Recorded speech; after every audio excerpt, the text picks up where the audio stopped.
Monsieur Godbout, si je ne me trompe, vous étiez ami avec Monsieur Bourassa.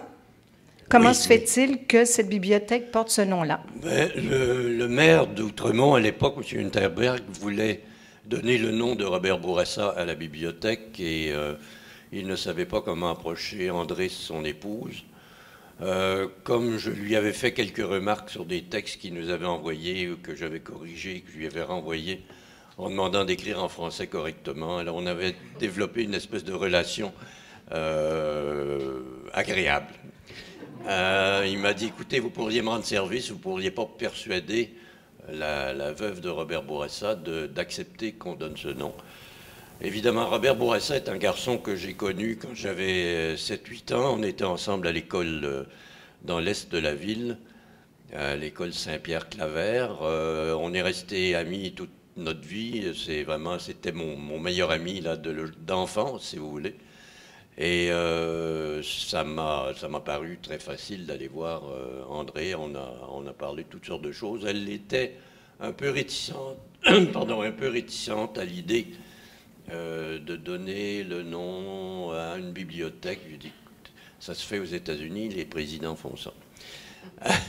Alors, donc tout de suite, elle a accepté, puis on a pu donner le nom de Robert. Ça me faisait d'autant plus plaisir qu'en fin de course, si on s'est connus dans l'est de la ville, on a tous les deux vécu ultimement à Outremont. Lui en haut de la côte et moi en bas, là, mais chacun son destin. Vous n'êtes pas remonté depuis? Dans la côte? Oui. Non. Vous avez monté la côte tout court. Je monte les côtes pour faire de l'exercice, point à la ligne. Non, mais c'est bien de savoir pourquoi une bibliothèque porte un nom. On le sait, à Montréal, on en a quoi, 43 et quelques de bibliothèques? C'est important, je trouve. Alors, j'ai pris des notes parce que quand je me suis rendu compte de tout ce qu'avait fait... On pourrait dire que Robert Bourassa, le premier livre québécois qu'il a pu lire, c'était un des miens. Donc voilà, c'est un échange de... Ben oui, forcément. À 15, 16, 17 ans, il n'y avait pas beaucoup d'écrivains québécois qui nous entouraient. Hein. Je ne sais pas si... il faut se rappeler que dans les années 50, en fait, au Brébeuf, où nous étudions tous, et quelques amis qui sont ici étudiaient aussi, on ne nous présentait pas des auteurs québécois, on nous présentait les auteurs grecs, latins, morts de préférence, et jusqu'à Paul Claudel, peut-être en français, mais ça s'arrêtait là. Donc la première fois qu'il a eu un livre québécois dans les mains, c'était un des miens. Oui, madame? C'était sur quoi le livre? Oui. Le premier livre qu'il a eu, c'est forcément mon premier recueil de poèmes en 1956, Carton-pâte. Oui, oui, c'est important de le mentionner. Ça fait 60 ans. Alors, ce que j'allais dire, c'est que je me suis quand même fait une petite liste de toutes les activités auxquelles a participé M. Godbout. Je suis certaine que j'en oublie, vous me reprendrez. Donc, romancier, une dizaine de livres, essayiste, cinéaste, une trentaine de documentaires et films, réalisateur, monteur, journaliste autant pour des magazines que pour des journaux, poète, 4 recueils, écrivain pour enfants, 4 livres, éditeur, critique littéraire, professeur universitaire, animateur à la radio, publicitaire, cofondateur de multiples organismes, et il est rentré aussi à l'Office national du film du Canada à titre de réalisateur, scénariste et monteur en 1958. Est-ce que j'oublie quelque chose? C'est pas grave. Non. Écoutez, j'ai pas de mérite. Hein. Quand on travaille pendant 60 ans, on a effectivement beaucoup d'occasions et puis je suis un touche-à-tout, de toute manière. Alors, Godbout touche à tout, c'est tout. Ça rime bien. Oui. Alors, parlez-nous un petit peu de vous. Est-ce que vous êtes d'une nombreuse famille? Qui étaient vos parents? Non, j'ai un frère et une sœur, plus jeunes que moi. Mon frère a fait du cinéma aussi, Claude. Il a joué même dans un film comme comédien avant de devenir producteur. C'était Le chat dans le sac de Gilles Groux. Et c'est lui qui est le chat en question. Moi, je suis né à Côte-des-Neiges. J'ai vécu mes 6 premières années de vie dans un paradis qui était la rue Mekena, qui donnait sur la montagne. Il n'y avait pas le parking en ciment de l'Université de Montréal. Donc il n'y avait qu'une forêt.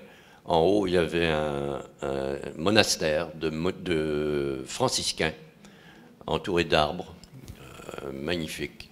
Et la pente qui était là nous permettait, pardon, tout petit, d'apprendre à faire du ski, etc. Mais c'était à l'abri des voitures, il n'y avait pas de circulation, c'est vraiment le paradis. Paradis qui a duré jusqu'à ma 6e année. Oh boy, ça ne s'améliore pas. Je vais prendre une de vos ricotas, si vous permettez. Donc, je pourrais dire que, si vous voulez, on va diviser vous voulez voir ma vie, mes œuvres, vous poser des questions. Je pense qu'il faut diviser ça en périodes de 25 ans. Les 25 premières années d'une vie, c'est la formation. Les 25 autres qui ont suivi, c'est une sorte de vie qu'on consacre à l'expression. De 50 à 75, c'est la maturation. Et de 75 après, c'est l'exaspération.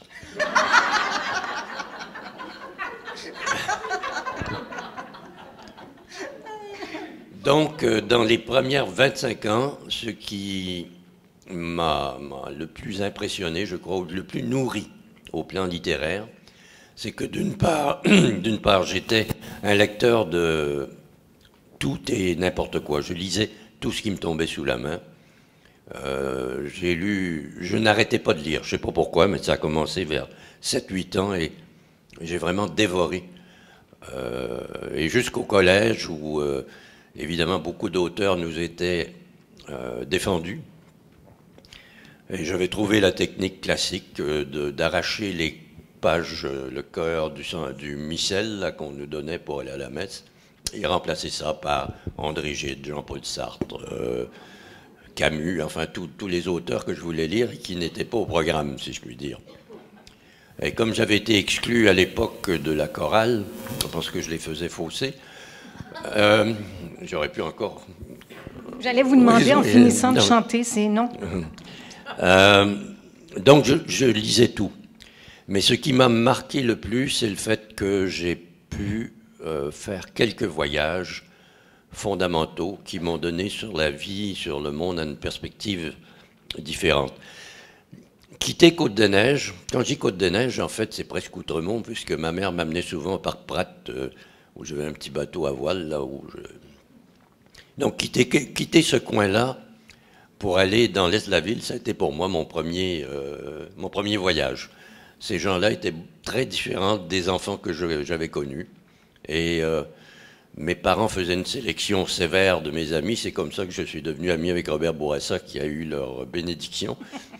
Et puis, pour le reste, il ne m'était pas permis de jouer avec les autres. Ou alors, si on le faisait, c'était plus ou moins en cachette. C'était très sauvage, à l'époque, à l'extrême est du boulevard Saint-Joseph. Après ce séjour pendant la guerre, le premier voyage important que j'ai fait, c'est à 16 ans, Montréal, à travers les États-Unis jusqu'au Mexique et au retour avec 2 camarades du collège. On s'était déguisé en scout, en fait. Déguisé, on avait mis un petit foulard de scout, on s'est dit que ça aiderait, ça a aidé beaucoup sur le pouce pour se rendre jusque là-bas. C'est un voyage de 2 mois où les États-Unis et le Mexique m'ont fortement frappé. Quand je suis revenu, le voyage subséquent, le 3e si vous voulez, c'était dans l'armée canadienne. On avait été persuadé que entrer dans l'armée, c'était voyager. Effectivement, ils nous m'ont fait voyager jusqu'au Manitoba.